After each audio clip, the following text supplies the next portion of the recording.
So, guys, how's your meditation practices coming on? Mine's going well. I'm really starting to enjoy it. And I find that I want to do it more often because I want to do it, not because I should do it to get better at it. So That's great. yeah, I like it more and more. And I feel like I have moments where I think I might have actually meditated, but not sure. But I come out of it feeling better, feeling like just better. So Well, that's wonderful. Let me just say, you're meditating from the first minute you do it as an absolute beginner, and I hope this section we're covering now on observing your thoughts will make this clearer than ever, that processing thoughts, having thoughts and then letting them go is a part of the process. So you're not only meditating when you've got this blissful state of no invasive thoughts and you're just feeling this beautiful presence. That is great, but it's the workout that's so good. So what I'm saying is you're meditating more than you think, but I'm glad that you feel you're meditating. Okay. Well, what is it like for you when you're meditating? Do you still have thoughts that come in and interrupt? 100%. 100%. Okay. It absolutely is. Even when when I go on a meditation retreat and we're doing 4.5 hours a day, and then when we're not meditating, we're trying to stay away from things that worry us. Even then, when I sit down, I have to, I'm not trying to suggest that in 7 years of doing this, I haven't progressed. Maybe it's faster to get into presence. Maybe I've practiced more tools to say, oh, okay, today I can feel like I'm like this. And so what I need to do for this is more body awareness. And I'm good at that because I've practiced it. There is that. Do you have a hard and fast time that you set aside to do this? Yeah, I mean, 9 mornings out of 10, and I want it to be 10 mornings out of 10, I do 30 minutes. My second session of the day used to be a lot more disciplined, but even then, it wasn't always, the best is before dinner, but it often becomes like just before bed. And the problem with that one is then I'm so sleepy and so I'm very good at my first half an hour of the day, and I go for half an hour now. I did start off doing 20 minutes times 2, and now I do half an hour times 2. And I can feel it. Here's what, Deborah, I guess what you're getting to, let me put it to you a bit differently. If I have 2 or 3 bad days where I'm hardly do any, I'll feel exactly like what you would feel like when you were just beginning, except I'm more confident in the path back. But when I'm like, if I have a couple of days in a row where I do at least my hour, and then sometimes I get hungry for it and I do even more. And then I feel it's like my inner world's getting tuned in and sharpened. And I feel like it's not that the 30-minute or 20-minute sessions are becoming more slick. It's actually that the rest of my day is more presence-filled. I'm more easily able to blow off a difficult thing that happened. Somebody upset me.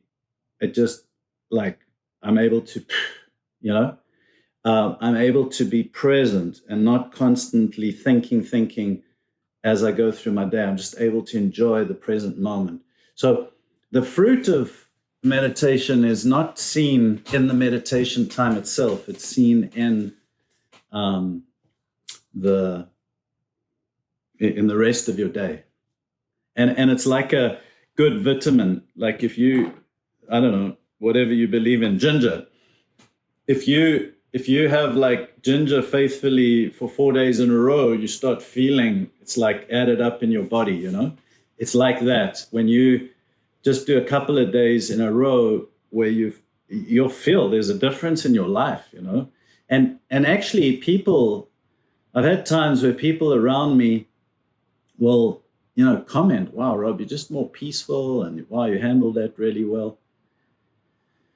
And so it just goes to show that it's this grace that's like water. Grace is so freely, abundantly available from God. It's, if you just will drink a lot of water, you'll be hydrated. If you'll just expose yourself to times of silence, you'll free yourself from the menacing hold that our broken thought patterns have on us, you know.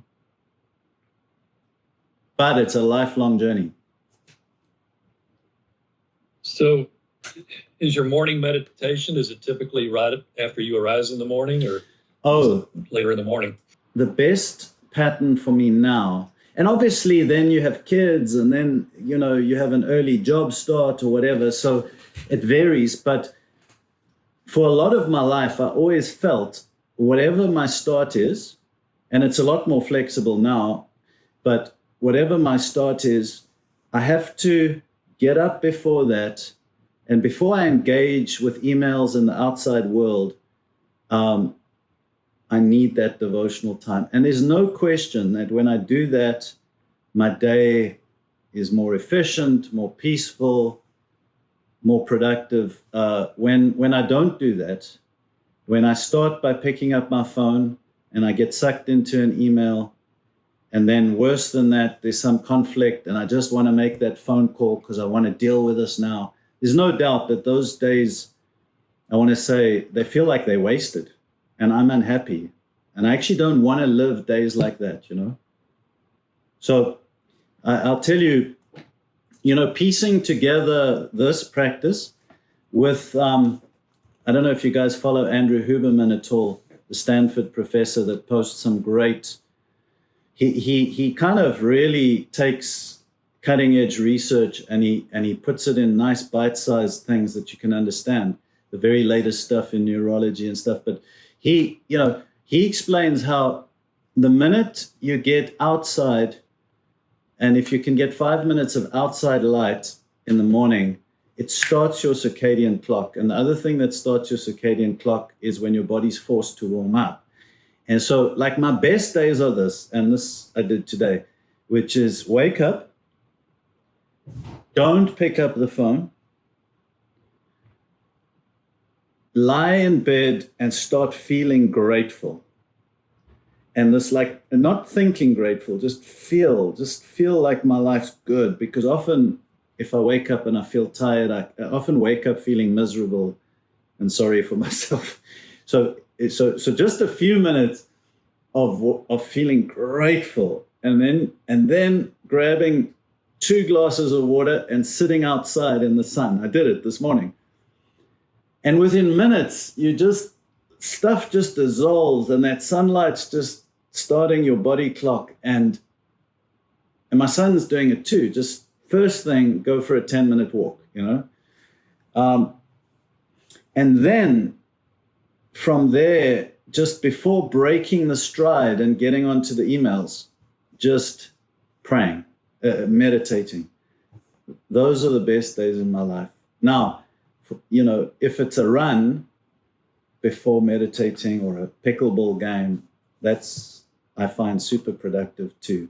You know, Jesus alluded to this in Matthew chapter 6, which is Christ's first teaching on prayer, which is actually where the Christian idea of meditation comes from. It's not something, as I've said, that's popular in all denominations, and Protestantism seems to have thrown it out. But Christ's first teaching on prayer, he said, when you pray, go into your inner room.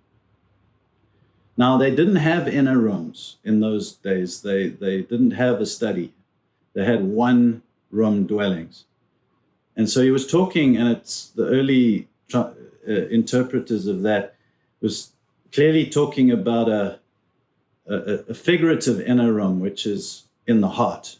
So firstly, prayer is not about like procedures and things other people can see. It's something inside. So go into your inner room. And then he said, close the door. And again, there was no door, right? But what he was saying is close the door means shut out the world, shut out any thought. You're not meant to go into prayer or meditation with the weight of the world on your shoulders and with 37 problems you're trying to resolve during that time. You're meant to shut the door. And then he said, and pray to your Father who is in secret, which is a fascinating thing, which is that the Father obviously refers to God, meaning you're approaching this very approachable, loving person, but it's in secret. It's in you. And those three pointers are what the early Christians, the desert fathers and desert mothers, I don't know if you know this, but when Christianity became the official religion, this group of true seekers fled Rome. They said this has become corrupt and it's become a political game, maybe not dissimilar from America today. And this group of seekers went and lived in the desert. They were called the desert fathers and mothers. And their interpretation of that first teaching of Jesus on prayer was that it's a silent thing that happens in the inner space of your heart, and it happens in silence. But, John, sorry, long-winded way of getting to what I'm actually trying to say. At the end of that verse, it says, and then the Father who sees what is done in secret will reward you openly. And that's the part where I say that it's not, you don't judge prayer and meditation by the actual time itself and the actual experience and how distracted was I. Because you'll be rewarded in the open, meaning the fruit of it plays out in your day. And there's no question that if I work a 12-hour day and without having prayed first, without having meditated first, I'm not as efficient as if I work a 6-hour day, but I'm at peace, I'm connected, I'm free of these false pressures that drive me. I'm aware, I'm self-aware. And there's no question I'm more productive. Not measured in number of emails sent, but measured in the actual impact of what I'm doing, the quality of the decisions I make, the quality of the people interactions I have, whether people leave an interaction with me feeling good or feeling crapped on, whether, you know, and so I just can't do without it. And yet, you know, I'm just as human as you, and that's that there'll be days I just can't resist picking up that cell phone, checking the stock prices and seeing what Iran just did to Israel, and seeing and thinking that it's so essential that I know that, and just getting off on the wrong foot, you know. Sure. But that's what suffering's for, is to teach us, because then by the end of the day, when you're all anxious and stressed, now I know why, you know. Maybe the key takeaway from that point is, I'm sure you guys think that if thoughts come into your mind, you're failing in meditation. Maybe, Deborah, when you said, I think I'm actually meditating, what you meant is thoughts weren't coming into your mind. And that's great. Yes.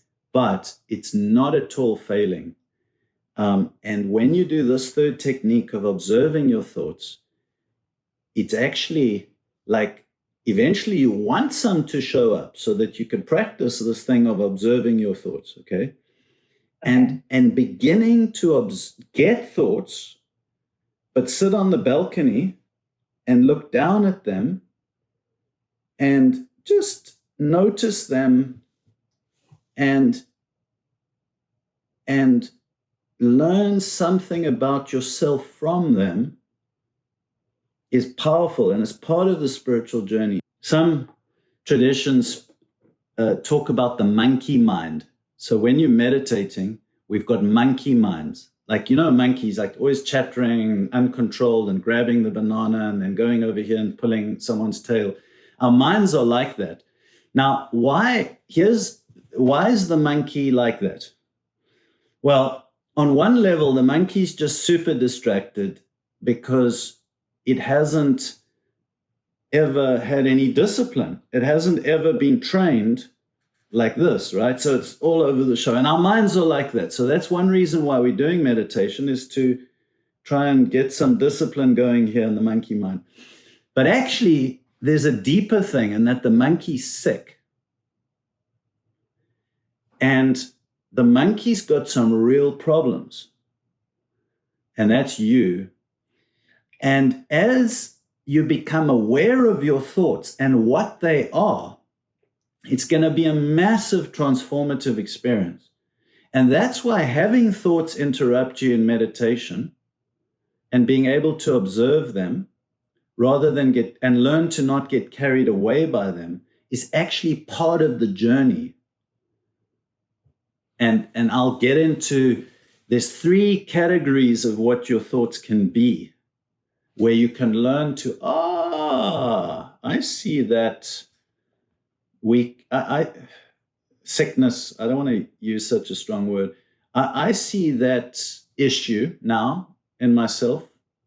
It's going to show up in the meditation time, and it's going to teach you great things about yourself in a positive way, So that's what it's all about.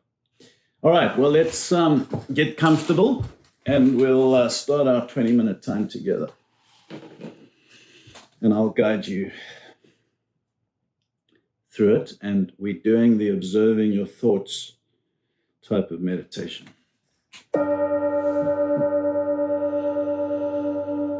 So just do this couple of deep breaths in slowly and hold, and then breathe out slowly, just to relax and center yourself as you do that.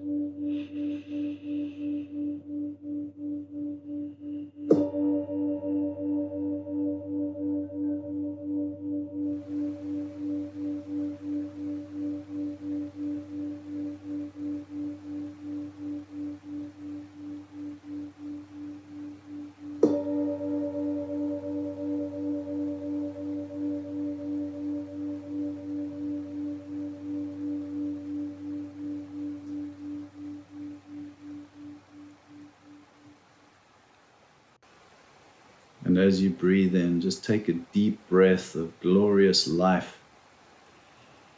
And as you breathe out, just breathe out all the concerns and cares and worries and stresses of the day. Just do that a few more times, and especially that breathe out. Use the breathe out just to let go of everything. And then use the next breathe in just to breathe in the beauty and the richness and the presence of love, of God, of this present moment.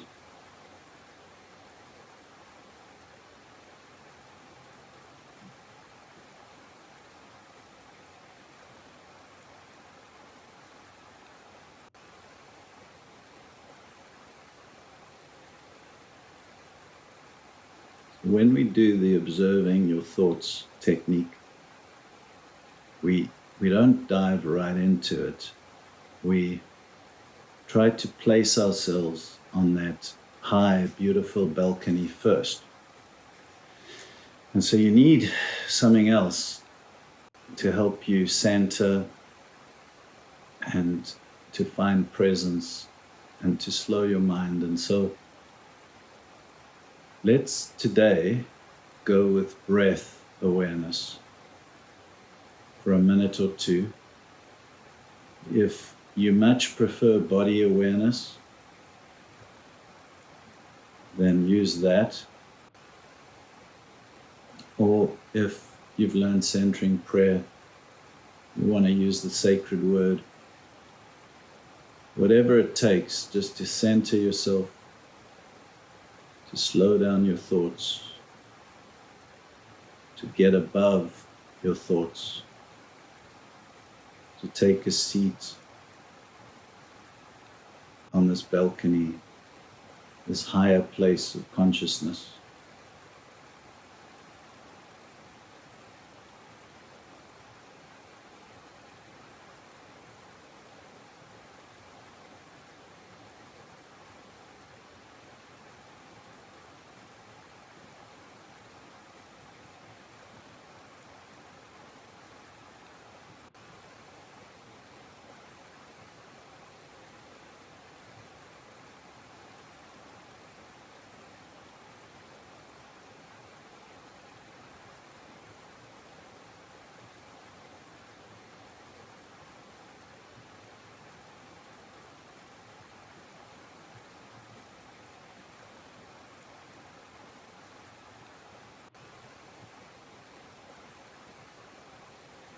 So just continue that now. Maybe do another 10 breaths, seeing if you can do 10 very conscious, aware breaths without getting distracted. And remember, if you feel the warmth of presence of the inner life, if you start noticing that, then keep that awareness of that as well in parallel. If you don't, then don't worry about it.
And so now let's begin observing our thoughts. So you're aware, you're looking for thoughts, but it's a great thing because often when you're looking for thoughts, thoughts don't come. And so just enjoy that space of watching out for thoughts. And you're very relaxed. You're not fearful of thoughts. You're not trying to catch them like rats. You're just peacefully full of God and sitting on your balcony with half an eye down at the street, noticing.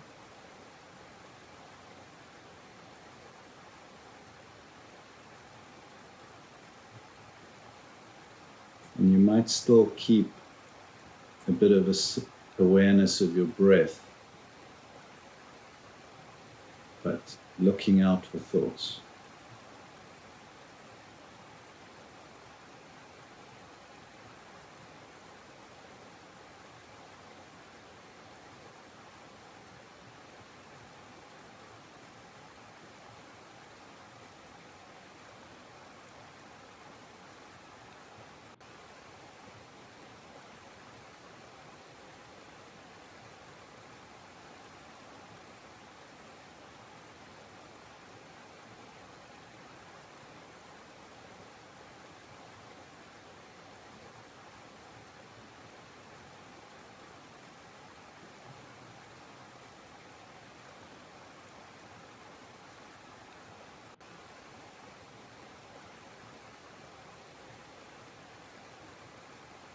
Now, if a thought comes into your awareness,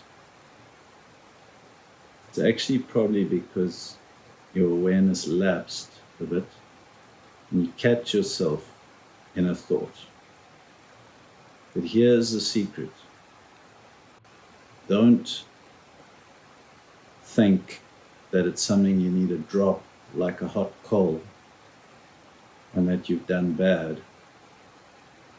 Just continue to let the thought be there and just notice it. And it will probably start fading in intensity. Some thoughts might increase in intensity. And just be aware of them, and they'll increase, and then they'll fade, and they'll set like the sun. And I'll be quiet now for a while, but that's the practice. Don't beat yourself up if a thought arrives. Just notice it until it fades.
And you're very gentle with any thoughts that come. And you're very gentle with yourself if you find that you get carried away by a thought.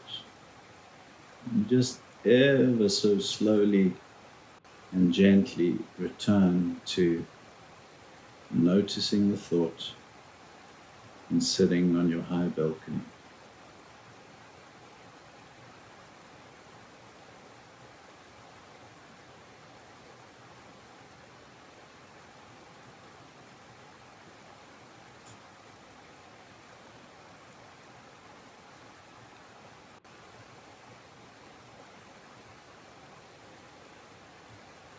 One of the key things that you'll learn about the spiritual nature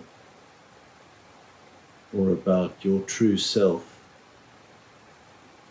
about God's presence in you, is that it never reacts.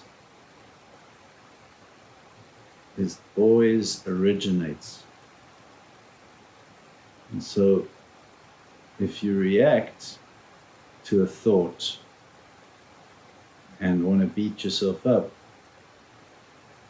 then that's your false self doing that. That's your ego. That's your mind. That's not sitting on a balcony.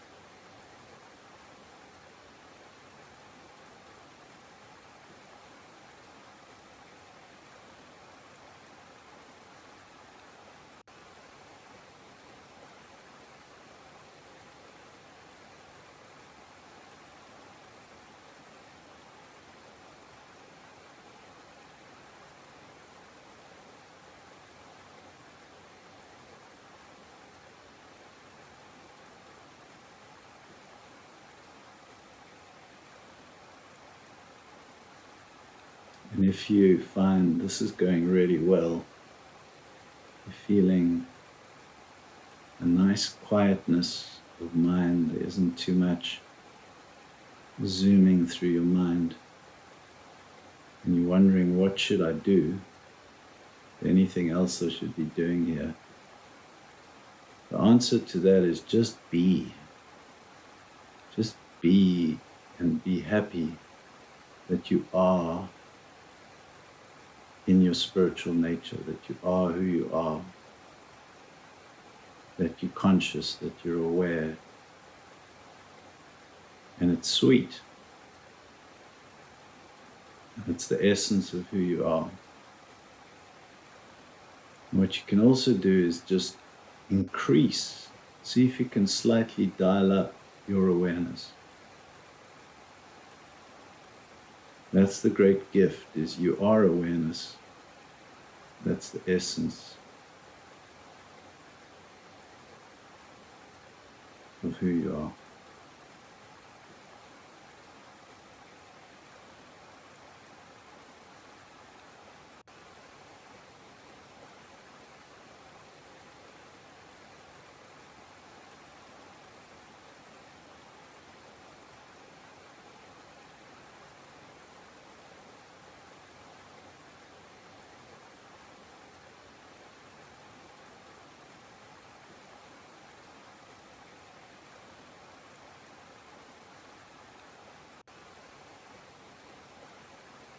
Your main target is to be on the lookout for thoughts and to notice them.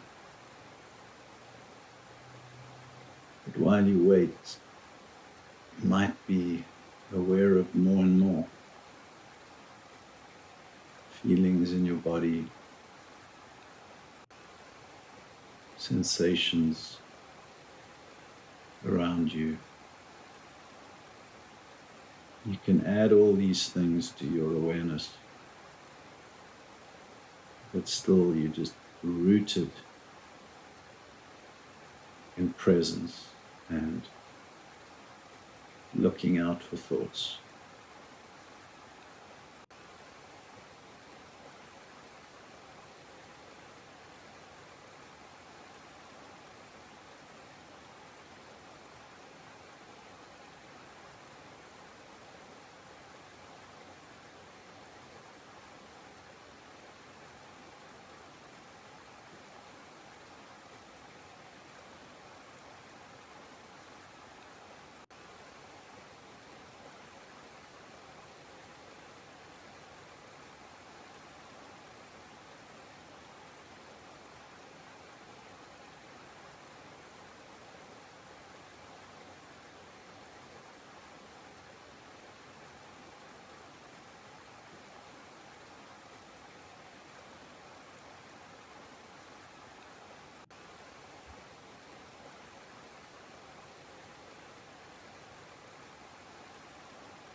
A big part of the transformative power of meditation is when you are quiet, when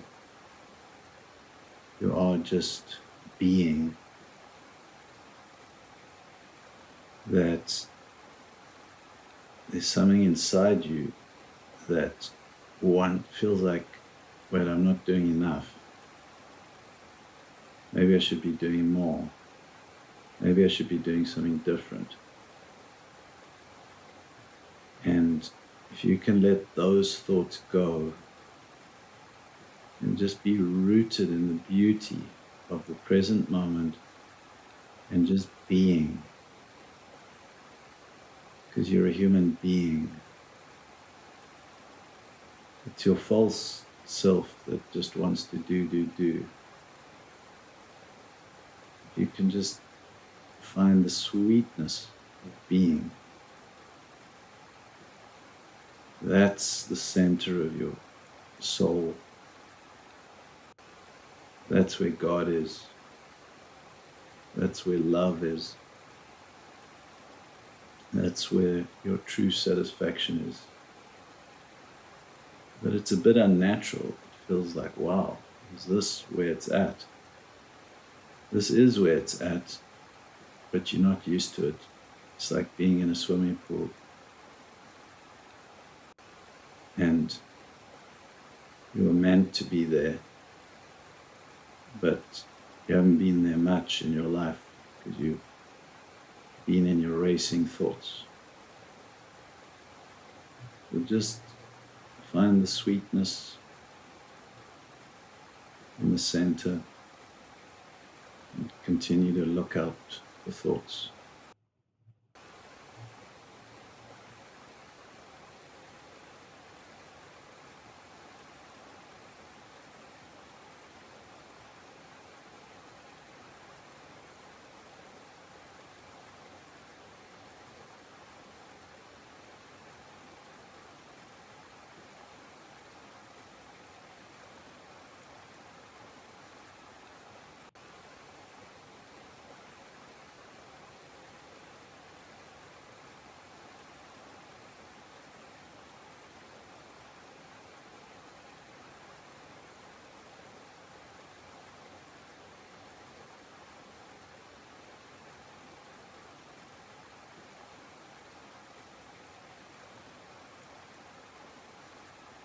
This is true rest.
And now as you end, you want to just hold on to some of that. It's hard to put in words, but you know what I mean.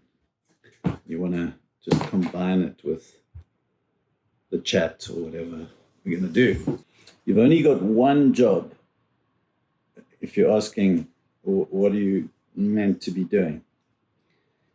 And that is be aware of as much of it as possible. And we'll get into next week why. But here's one of the great secrets. When I say it, it's going to be so obvious to you. You know inside this is true. But it's one of the great things that's happening with meditation and with the whole spiritual journey. And that is whatever you are aware of can't control you. Whatever you're aware of can be changed. That's why self-awareness is so powerful.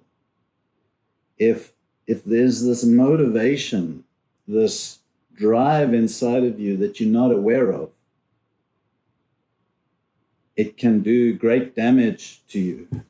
So I'm not saying you should analyze the thoughts. You're not trying to do that here. You're not trying to get a thought and then do a whole psychology like analysis on why that thought. I wonder if I'm whatever. But you're just aware. And does that make any sense? Just to let them keep flowing, right? Let them do whatever they like. Don't react. You heard me say that, right, in the prayer? Mm-hmm. This isn't like, thought, pull out the gun, stop the thought. Mm-hmm. No, it's just, okay, there's a thought. Oh, I got caught up in a thought. No problem, I don't react. The spiritual nature never reacts.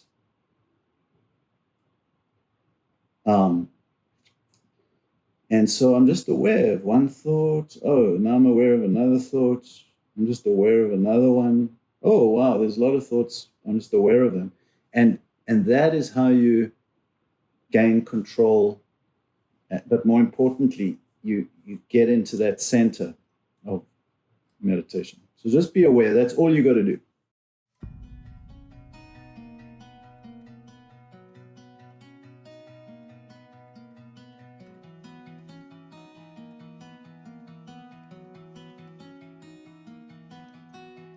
Away.